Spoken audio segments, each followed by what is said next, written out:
to order. It is Monday, June 13th. We are meeting in the county boardroom in Baraboo. Are we in compliance with the open meetings law? Yes. Thank you. I would take a motion to adopt the agenda, except for 6H. We will delay until the July meeting. So move. Second. Motion by Valerie, second by Jim. Any comments, questions? Those in favor say aye. Aye. Opposed, nay. Okay, the agenda has been approved. Approval of the minutes of the May meeting. Move approval of the meeting. Motion Minutes. by Valerie, second by Cliff. Any corrections or comments on those minutes? Those in favor say aye. Aye. Opposed, nay. The minutes for May have been approved. Any public comment? I do not see any public. Communication Director's Report. Jessica? Well, I just wanted to mention that I was able to have a leadership retreat last month with my leadership team. We were blessed with a beautiful day out at White Mound County Park. Spent the morning doing some team building and the afternoon focused on agency culture. So I thought it was a really nice discussion and was appreciative of being able to be off-site with the group for a day. We have some new leaders and my chance to sort of be with the group all together in person, really for the first time, I think, since I came into this position. So that really went well. Wanted to mention that DHS will be on site next week. So this is typically an annual thing. They'll send a couple area administration staff to come talk with the director and then DHS programs, just to find out what's going well in our county, what the barriers are, gaps in services, et cetera. So I've invited my leadership team members who oversee like our mental health and substance use programs. That stuff need to be there if she can, just to give some insights into how things are going in Sauk County. So it's a pretty informal visit and really conversational and just opportunity for us to give some feedback. I think we've mentioned that our electronic health record is going through a major upgrade. That implementation is scheduled for July and going forward as planned after a few bumps in the road over the past year. So lots of training happening in the upcoming weeks to get staff ready for that implementation. Also in the process of scheduling budget meetings. I can't believe we're in budget again already, but here we are. So all those meetings will be happening over the summer months. And then finally, I just wanted to note I actually have a director's meeting in person at the end of this week, which is super exciting for me. Since I came into this role, I've not met any of my peers in person. So we're finally reconvening in Madison, and I'll get to meet a number of directors from other counties. I mean, I've met them over Zoom for the past year, but there's just something nice about being in person with folks. So I'm really looking forward to having that opportunity. That's it, unless anybody has any questions or comments about anything on there. Jessica, if I may, Yeah. thank you for beautifully weathering your introduction to this leadership as well as with COVID. Thank you. You've done it beautifully. I look forward to your in-person meetings. Okay. Number 6, business items. A, discussion and action to approve monthly vouchers. Sure, so there's just a couple line items to talk about. The first one, salary and benefits. We had a decrease of $388,721.32, and that was just due to how the pay periods fell between last month and this month. Contracted labor, we had an increase of $21,940.71, and there was an overall increase due to there being 3 pay periods for our doctors. And then lastly, community treatment, we had a decrease of $86,271.05. We had an overall decrease in our community treatment CCS expenses paid compared to the previous month. Okay, any questions? Okay, could we get an approval to approve the vouchers for $2,327,371.77? I would move that. Motion by Joan, second by Joel. Any further questions? I do have a question, I guess. So like what exactly is, I just was kind of skimming through some of this stuff and, oh geez, if I could even find it again. There's just like some random things that just kind of stuck out and I guess I just don't understand what some of this stuff is for. Like one was, I think it was on the front page or something, but it was for like a pool pass or something like that. And I guess, I'm sure it's for something important. I guess I just don't understand like what, is it just random stuff? Yeah, that, you'll find motels, restaurants, pool passes. Well, in some of our programs, we do have funding available to purchase certain services, for instance, including sometimes pool passes or other recreational opportunities. Or typically it's within our CCS program for kids or adults who have that as part of sort of their recovery goals, and it's connected to their mental health, their mental health or substance use goals. So I don't know if there's anything additional you would want to add. I was just gonna say child protection too. That too. Some of the grants allow for, like recreational opportunities. They actually. Sports spas. Yep. Oh, that's cool. Okay, I figured. I was just curious. Good question. Any other questions or comments? Okay, we have a motion and second to approve the vouchers. Those in favor say aye. Aye. Opposed, nay. And then I'll abstain. Thank you, Eric. Okay, the vouchers have been approved. Accounts receivable report. So you have the accounts receivable report as of April 2022. Our accounts receivable is higher than the previous month. We have seen an increase in our comprehensive community services. I know just paying one of our providers, it was up probably $50,000 to $100,000 just for 1 month. So the biggest part of our accounts receivable is comprehensive community services just because of our billing cycle and when we bill it.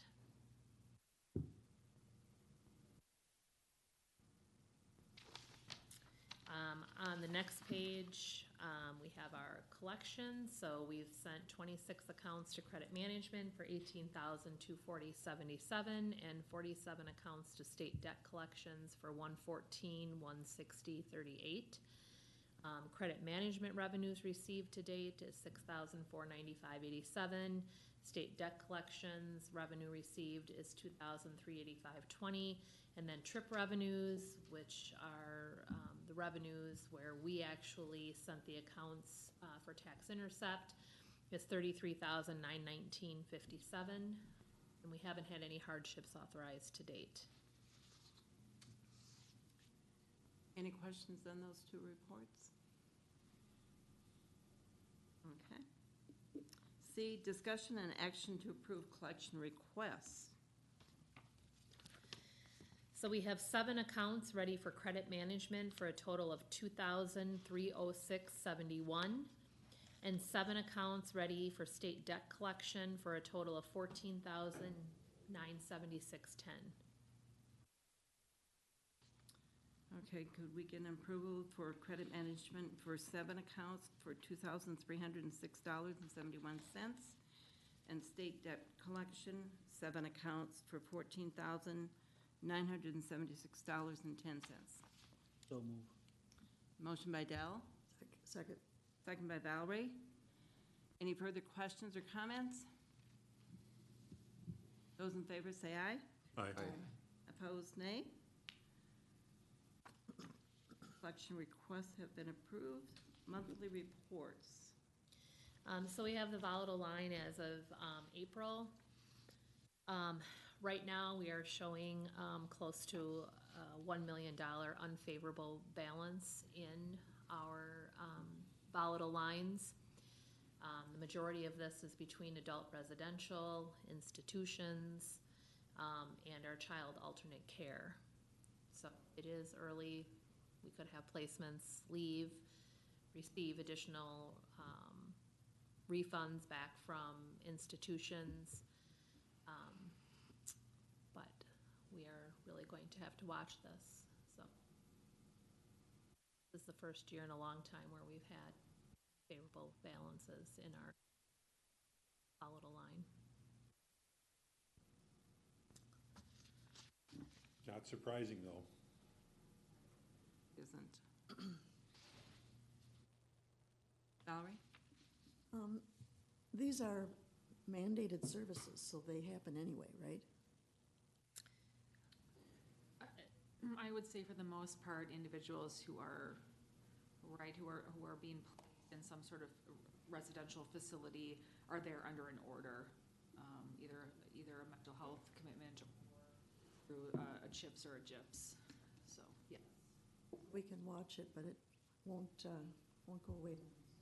It's not gonna go away. I mean, this is, I mean, I know we've talked in previous meetings, there are, I think, a number of factors at play. I mean, have a limited number of resources available to us.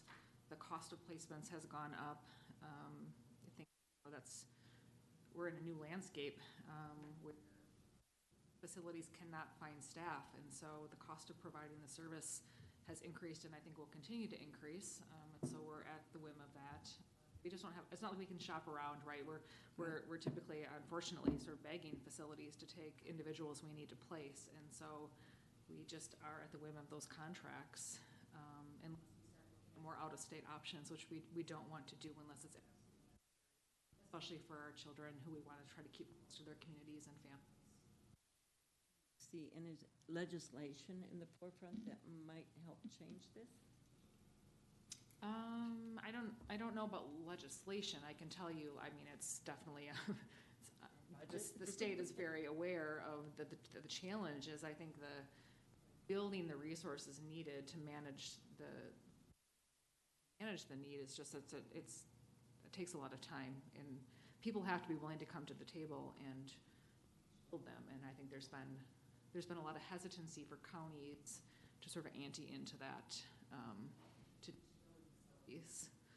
And it's not, I mean, we're not just seeing children anymore who are just going out and vandalizing a car. It's people that are having severe mental illness, and place them in, facilities you used to be able to place them in, and now you're looking at higher levels of care for them.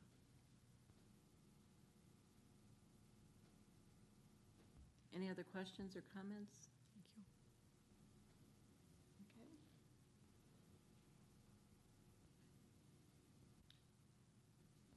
Okay. The final year end.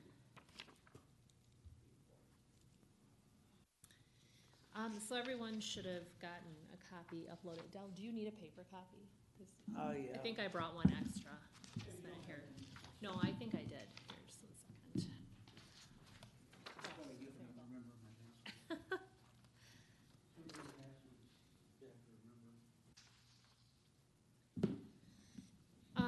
So our variance, was $355,650, and then after taking out some prepaid and miscellaneous adjustments, our actual 2021 agency variance is $2,070.768.46. We add back in the carry forwards from last year, because we don't put them in our actual budget, and so it's $358,633.46. And then we take away the carry forwards that were approved in 2022, leaving a balance of $120,368.46 for year end. I listed some of the areas where we were favorable and unfavorable to budget. I don't know if anyone has any questions on any of that.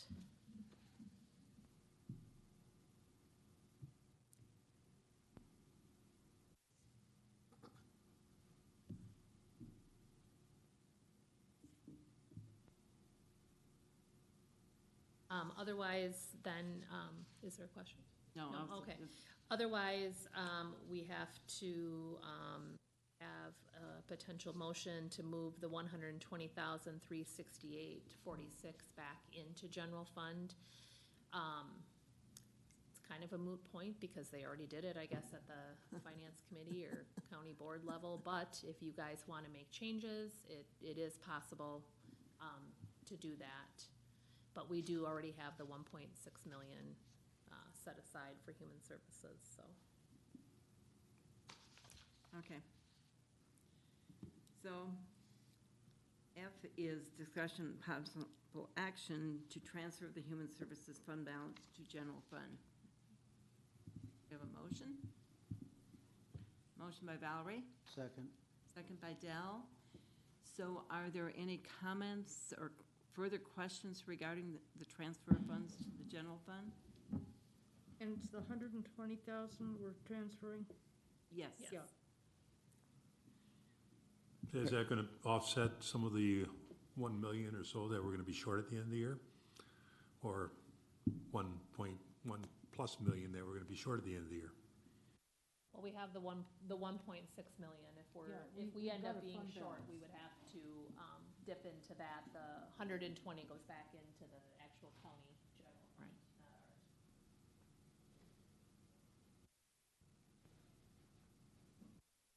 Personally, I think it should go back into our fund, just because of the current situation in the culture in this, in the county, in the state, in the world right now.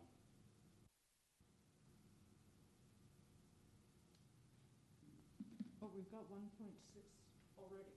Mm-hmm. And don't we have a limit on how much we can continue to carry in that extra fund or not? Not that I know of. But like I said, they did already move this back They- to they've the already general moved it, fund. I so- mean, I don't know what the process would be if this committee disagreed with that to, I suppose it would have to go back to finance or. You have to go back to finance and the full board. I guess my suggestion would be then that, leave it the way it's at with the understanding that, we are probably going to have to draw some money from the general fund at the rate that we're going for this year. Well, I It's just think my we- gut feeling. I think at the, as the county, we know that we have to pay the bill, so if we have to go back to get it, we have to go back to get it. There's no two ways about it. It's gotta be paid. So, I mean, it's kind of a understood situation that if we don't have it, we have to go to the county to get it, so. I guess I would just add too, like, we did discuss this, I think, a while back, about this moment when we were gonna decide how we were gonna handle that. Right. And I do think that there's a part of, as the department, how we try to encourage people to be fiscally responsible, and then trying to then, what's the benefit of that fiscal responsibility when, we're seeing a shortfall, and now we're just gonna put ourselves in a position where we need to ask versus, but I don't know that process either. Right, and I agree with that, but then again, we also have the documentation that we know the money was there. Okay. And, I look at it as kind of like recouping our money back, but that might be the wrong way to. Dell? Well, I think the other thing is the way the inflation's going and as was pointed out, costs are gonna keep going up. And I don't think even trying to reach out of the state for different institutions, those costs are gonna go up too. And I agree that we keep everything in the state, because personally, anything that we can, if we have to spend the money, I'd rather spend it within the state and stuff instead of funding somebody else's state with what. It goes back to our general fund, not to the But state. no, I'm just saying, we know that expenses are gonna go up throughout the year. So, even though we see what things are now, we know it's gonna get worse before it gets better. Can we vote no on this? Because Stephanie said it's already been transferred. Well, So, we can, but as Brent said, it has to go back to finance and to the county board also. then Brent? can we refer it back to finance? Brent? You certainly can refer it back to finance. The difference is it's gonna go into the general fund under the human services account, or it's gonna go in the general fund in the. And I think one thing to mention is, while our volatile lines are, yes, I mean, it's not looking very rosy right now, you know, showing about 715,000 plus, you know, unfavorable. But, you In know, less, we in less have than a- half the year. Yeah, but we're projecting out the whole year, so remember that is our projection where we'll be at the end of the year based on Okay. all of our placements and talking with the managers and all of that about how they feel if those placements will continue throughout the year and things like that. It doesn't take into consideration, you know, if we have, you know, additional placements we're not, you know, we don't know about, but, you know, we have to remember that while this is a big part of our budget, it's not our whole budget. So we do have other line items we've budgeted, and one of those is salary and benefits, which we've had quite a few open positions, and so, you know, so we've had open positions that aren't filled, so that'll, you know, save us some money. You know, there might be areas of staff training or, you know, things like that where potential money isn't being spent. So, you know, I always hope when we come to the end of the year that there's something else to offset it. I mean, yes, this year we're working with a little less money than we've had in the past, but, and we were only only had $100,000 left this year. So, but we do have a whole budget, and so, I would hope that we would never have to go into our general fund and spend $1.6 million. I mean, we can accrue things, we can, you know, things like that. So, I mean, I do think that that's, be on record, no. I do think that that's a big amount of money, that we, you know, we have, since I have been here, we have never had to tap in, and we did grow it, you know, several years ago from 1.4 million to 1.6. So, but we are in a different world right now. So, I guess the reason I say this is, as a citizen member, this is my one chance to say this. And I have to have, you know, I have to have complete confidence in the county board that they are going to, you know, look at the big picture and keep things moving along smoothly. I just caution that at the end of the year when we're doing, or not even the end of the year, toward the end of the year when we're doing budget for next year, if things are looking less than favorable, that we don't see cuts that we suddenly feel we have to have, even though in the long run they're gonna cause more problems for us. So, like I say, this is my one chance to state my opinion. Thank you. You always have a chance to say your, Brent? The one thing that is wonderful about our state legislature is they have limited us to net new construction or 0%. Only one thing. Which last year on our $110 million budget allowed us to go up 0.944% or $292,000. That is nothing on a $110 million budget. That doesn't even include, we had a 6.9% health insurance increase last year, which that covered 1/3 of it, not counting any cost or increase of salaries to staff. And this year I'm already looking at one department being $80,000 over on fuel costs right now. We did the budget last year, there was no indication that we were gonna be at $5 a gallon for gas.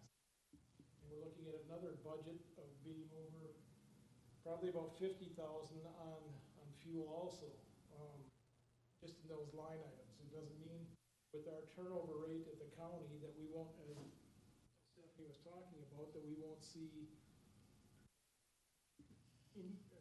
or decreases in that area or a balance in that area. Fortunately, I'd love to keep everybody, but it just doesn't happen. So we're seeing departments that are short in one area, salaries and benefits, that are using that to put forward towards gas or other things like that. That ironically, while the state construction, none of our vendors have stayed for the past 30 years.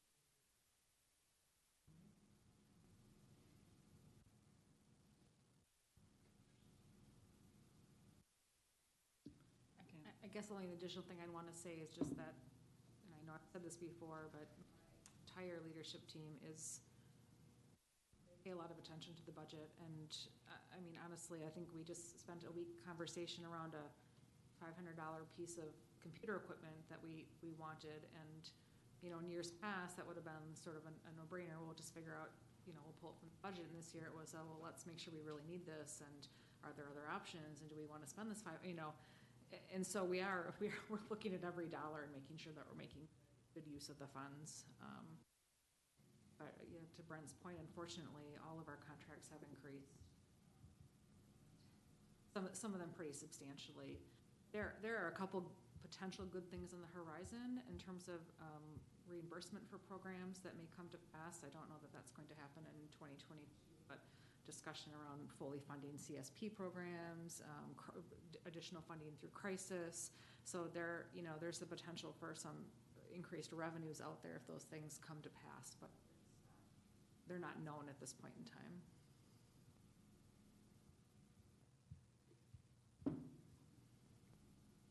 Okay, we have a motion and a second to transfer the funds. Do we have any more comments or questions? Valerie? My only comment would be that this is bigger than $120,000. And I think that we're going to have to take a much broader vision, and it's going to be bigger than the county. I mean, it's going to be at least statewide. I'm certain that other states are having the same issues. Brent? They are, but one of the key things to remember is that only one of 13 states where the human services and health are not under the control of the state. So if they restrict us on our growth of what we can be, it has no impact on them. Whereas in other states, the other 37 states that have that it's under the control of the state, well, then it's a different story on how they fund it. But the legislature is not listening to us.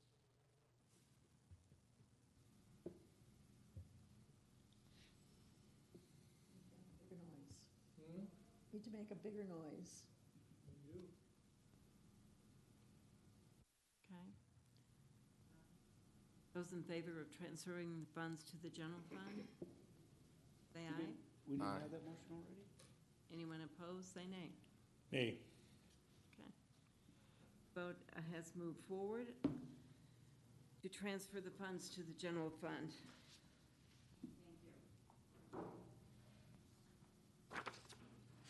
Discussion and action to approve 2022 provider contracts. So there was a list of contracts that should have been uploaded. These are our contracts that are not with the state, so they're with all of our providers. And so at the time of submitting, these were the contracts that we have. I know we still have some more that are outstanding. We haven't gotten signed contracts back, but we just need an approval of the contracts. A lot of contracts. I would move approval of the list of providers distributed. Motion by Joan, I'll second that. second by Valerie. Questions? Are these pretty, like, typical prices, I guess, for what these are? Well, a few of the really big contracts, like the 3 million and the 1 million, those are, the majority of the services that they provide are comprehensive community services. So those are ones that are 100% reimbursable eventually when we do our reconciliation a year later. Yeah, most of these providers are ones that we have contracted with year after year.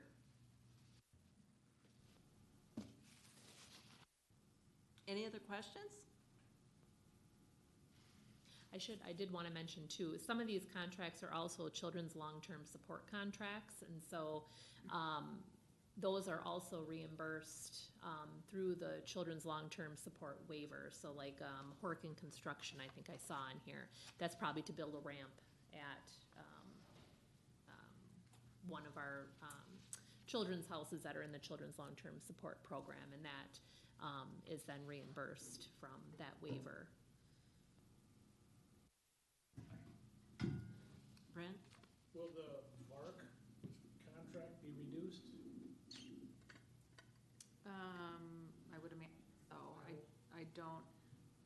I don't know that we amend the contract necessarily, it's just that we just won't use the full amount in that contract, but yes.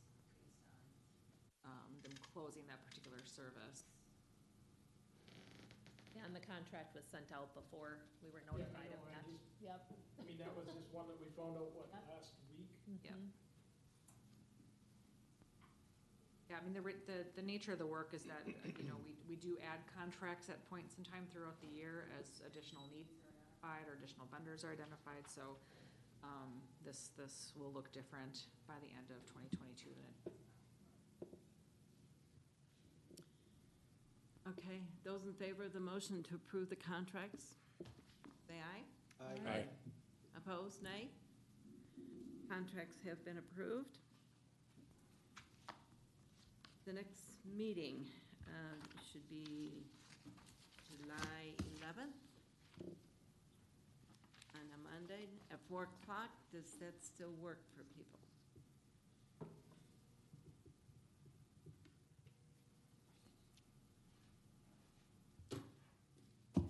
So the next meeting will be July 11th at 4 o'clock. We'll probably meet in this room again. The next item, number 8, possible closed session. Excuse me? 7H? Oh, we're gonna delay that to July, because we have 3 alliances. Before we go into closed session, if I could just add that my vote earlier, I think in 25 years on this board, I've never, ever voted against the majority of the board. I don't make that a common practice. It was just so that I could make my statement that that is, you know, something that I feel very strongly about, that we really need to watch. And I think everybody knows that, but again, this is my way of putting my stamp on it. Thank you. You're speaking for the citizens, we understand. That's not offensive. Thanks, Jim. Okay. Okay, possible closed session pursuant to Wisconsin statutes 19.85, para 1, para C, considering employment, promotion, compensation, or performance evaluation data of any public employee over which the governmental body has jurisdiction or exercises responsibility. PIRA topic, performance evaluation of human services directives, PIRA. A roll call vote will be taken to go into closed session and to return into open session. We would need a motion to go into. Moved into closed session. Second. Okay, motion by Valerie, second by Jim, and now we will have a roll call vote. Yes. Aye. Yes. Aye. Aye. Aye. Aye. Aye. Aye. Okay, we unanimously will go into closed